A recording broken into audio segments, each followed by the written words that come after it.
Hello everyone. Hello, this is Ralph from Home by Ralph and Company. And now, this is something new. We are joined by two of our colleagues, great plant sellers. On my left is Krizia Hello. from Plants for Mermaids, and then on my right is Fred from Greenleaf, Manila. Say hi, guys. Hi! Hello. Hi! Magandang hapon! Good hapon. All right. So, guys, we are just going to discuss more of the plant shopping and plant care and everything that our viewers or our plant parents or even our clients will help them to choose the right plant or maybe have the right plant care. Yun. All right, guys. So, Fred and Krisha, what gets you into plants first? So, paano kayo nag-start for plant selling? Tell me, Krisha, go ahead. So, it started with appreciating yung plant kasi, no? Because, yung space kasi, when you put a plant into any space, parang nagiging refreshing yung space na yun. So, I started with 3 plants. And then, I killed one agad after a Wow. week. And then, there was one thriving, and then the other one was growing. Tapos, di ba, kahit ano kasi, kapag when your plant is growing, kahit na common plant lang siya, parang it gives you so much joy. Right? Every leaf you take a picture. Yes. So, Yes. yun. I'm sure you can all relate. So, no? plantita ka muna first. Yes. Oh, plantita. Like me, plantito muna before doing plant selling. How about you, Fred? Saan ka nag-start? Well, it's not just really me. It's me with my fiance. All right. So, I'm an IT guy and she's an interior designer. So, pandemic noon. First time ng pandemic. Kakahit pa lang niya. And we were really, really bored. And sabi niya, bakit hindi tayo bumili ng mga herbs? Herbs. Herbs pa nun. Oh. Wow, herbs. Pati Okay. yung mga pamatay ng lamok. Sabi ko, okay, sige, try natin bumili. Bumili kami ganyan. And then, lumago sila. And long story forward, ayun, with my fiance, leading the brand. I'm more of the background person kasi. She grew everything she had. Nag-start na siya mag-propagate. Nag-start siya mag-look sa kung saan na mga halaman. And she was like, okay, punta tayo sa Bulacan. Yeah. Bulacan. Yes. Yeah. Everyone Punta goes. tayo- Punta tayo ng Bulacan. Invest tayo dun. We started investing, and then we started playing around. We started marketing things, and then, ayun na. Wow, wow. Ako naman, guys, I started being a plantito. So I bought one plant, and then until I tried selling that plant, I earned a little, and then I told myself now, wow, we can really earn from this hobby. So tried buying other plants, went to White Plains, and then Bulacan din, Yes. then Silang, okay, and then tried selling a lot, and then Holland came, Yeah. and then it boomed, and the rest is history. Okay, Yes. so guys, let's talk about plant shopping. All right, so plant shopping, especially for newbie plant parents, yung mga mag-start pa lang maghalaman, especially this pandemic, what are the top things to consider when buying a plant? Krisha, what do you think? Number 1, for me, it would be your lighting. Yung sa room mo, do you have a big window or is it puro artificial light? Because I think it plays a really major role if your plant will live or not. And then, top 3 ba? Yeah, top 3. Okay. Number 2 would be watering.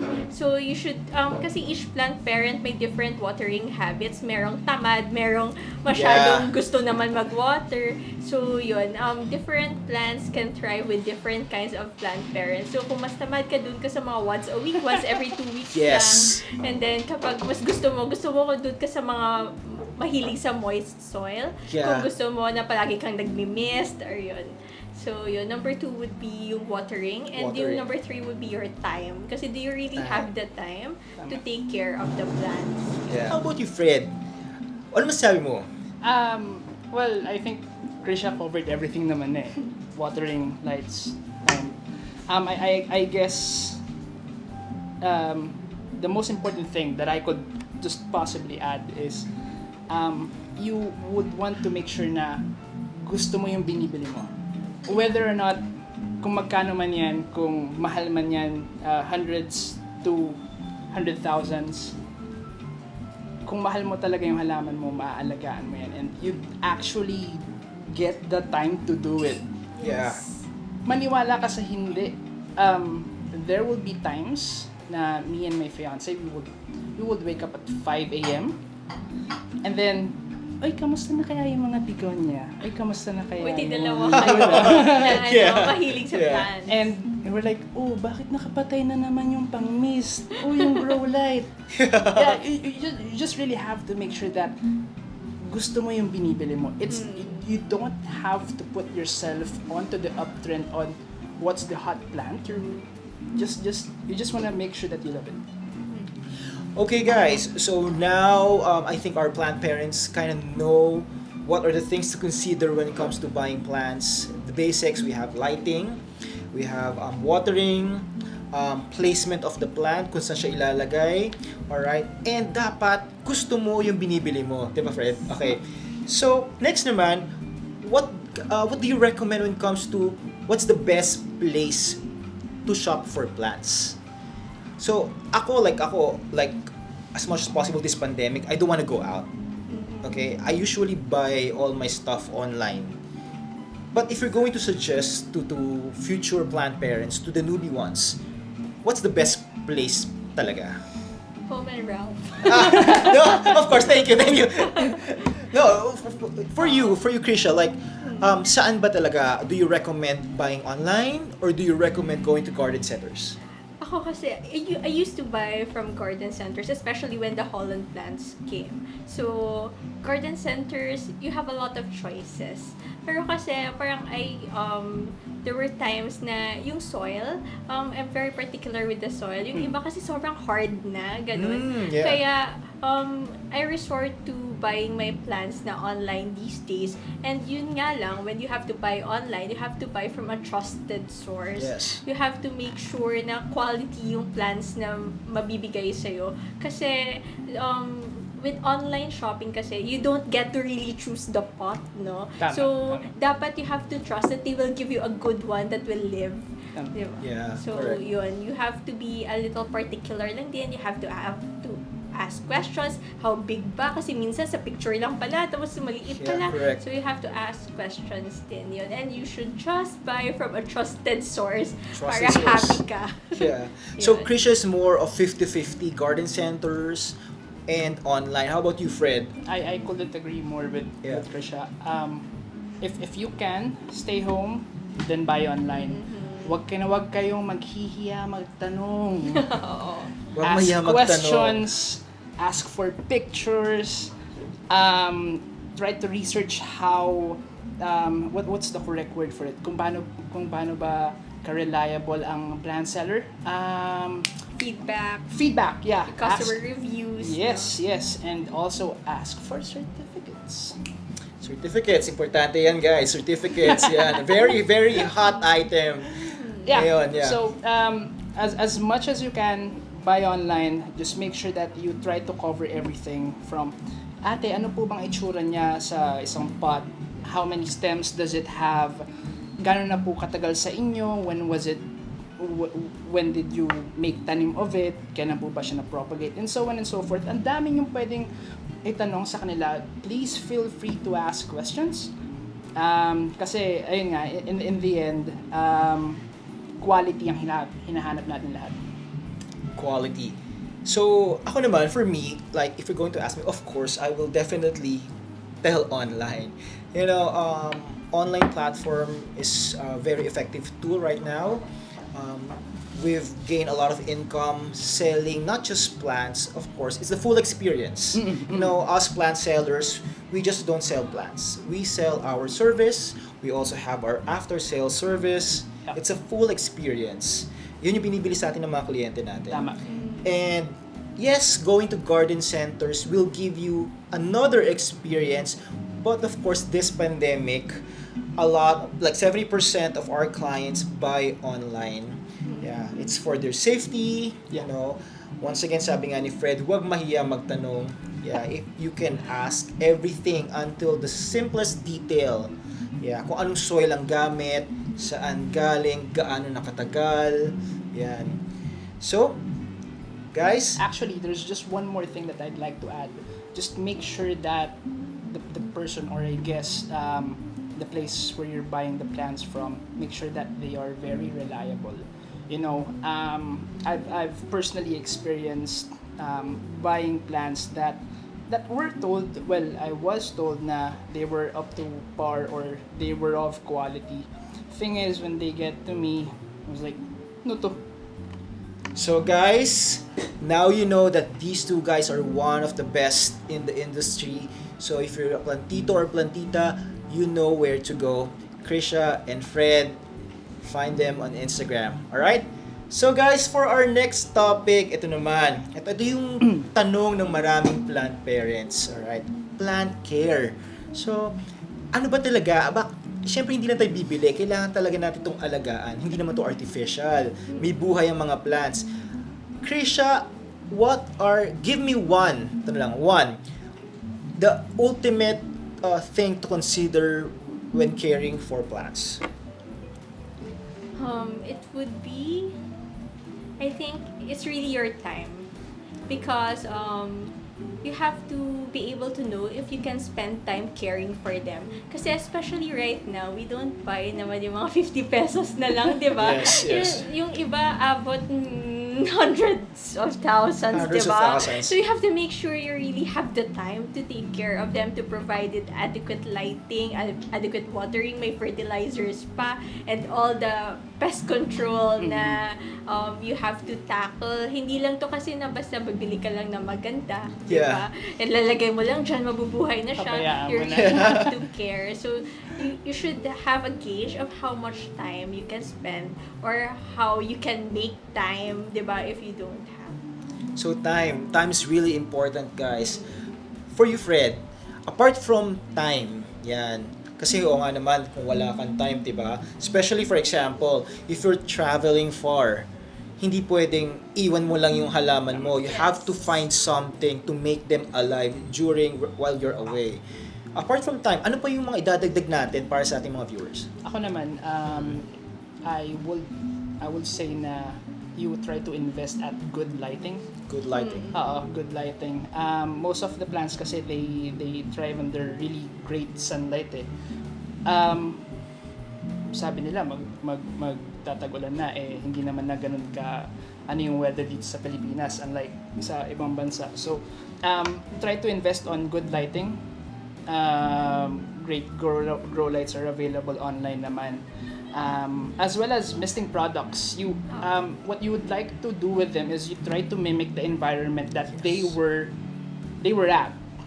So if you'd like your plants to thrive and then look good every day and ma-appreciate mo sila, ay, ang ganda-ganda naman nila, yun, invest on good equipment. So, for lighting, no, sa mga magpapagawa pa lang ng bahay, south-facing window, South-facing, oh my damihan mo na. South-facing, di ba? Oh my God, south-facing window. Okay. Oo, kasi it gives you the best bright indirect light that most plants would love. Oo. Yun. Kasi 'di ba usually naman dito sa I'm not sure if parang general sa Pilipinas kasi 'di ba karamihan ng nai-import nating halaman, they really like lighting. As in, yung iba naman dito naman sa atin parang mahilig tayo sa shaded. Gusto natin chill lang sila. Ay baka mainitan, baka magkulubot-kulubot. And kasi if we're importing plants from Holland, so kahit yung sa Holland, di ba, sasabihin nila kunwari na full sun siya, but our full sun is different from their full sun. Exactly. Yes. Yun. Lighting is very important talaga. Their full sun could mean burnt leaves for us. Actually, all are correct. But for me, I think yung sinabi ni Krizia, time, you really have to devote a lot of time in taking care of, Tama. your plants. Plants are like our babies. Yes. If we can devote as much time as possible, diba, to really know what they need, Yep. to really know the proper care, to check if they're okay. Kaya kinakausap nga natin, Kinakausap diba? nga natin. Some people sing to plants. Yeah. Oo. You know, some people like, you know, start checking their plants even before they have their own coffee, you know, in the morning. Yeah. Okay, so guys, apart from the plant care, let's talk about naman yung mga nakakamatay ng plants or nakakapatay ng plants. Fred, let's start with you. What do you think are the major plant killers? Siyempre, pests.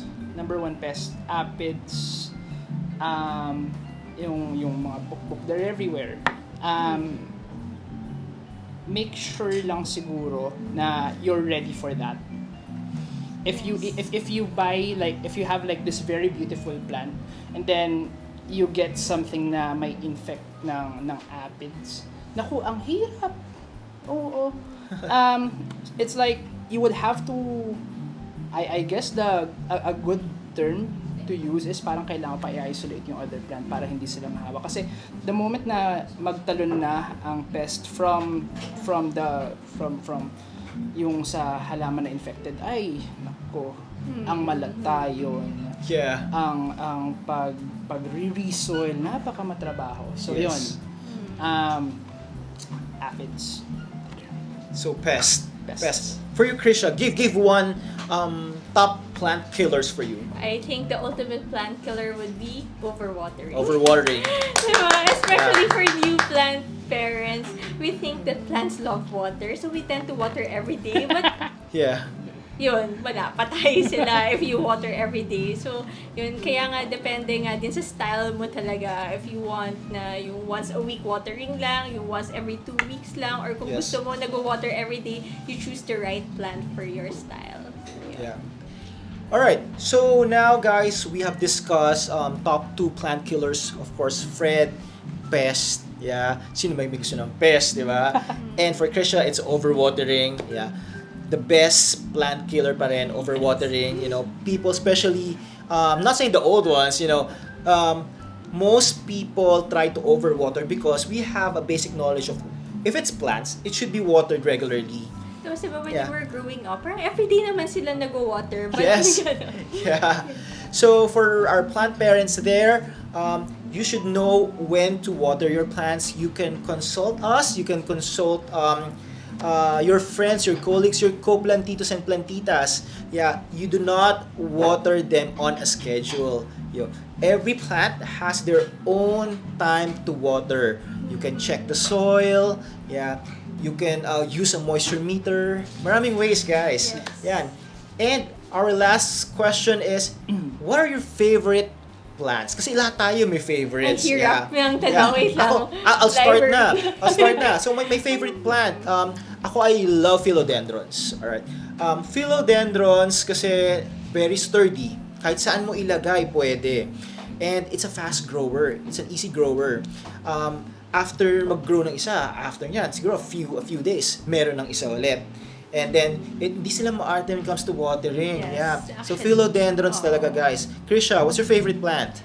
Ako, syempre yung maarte din. Tradescantia nanook. Diba? Tradescantia nanook. Tapos Okay. actually, mukha siyang maarte. I think yung summer lang naman yung kalaban niya. But it's so pretty and it's actually very easy to propagate. Where you just cut and paste. No? Cut and paste, yeah. Oo, yun. Tradescantia nanook.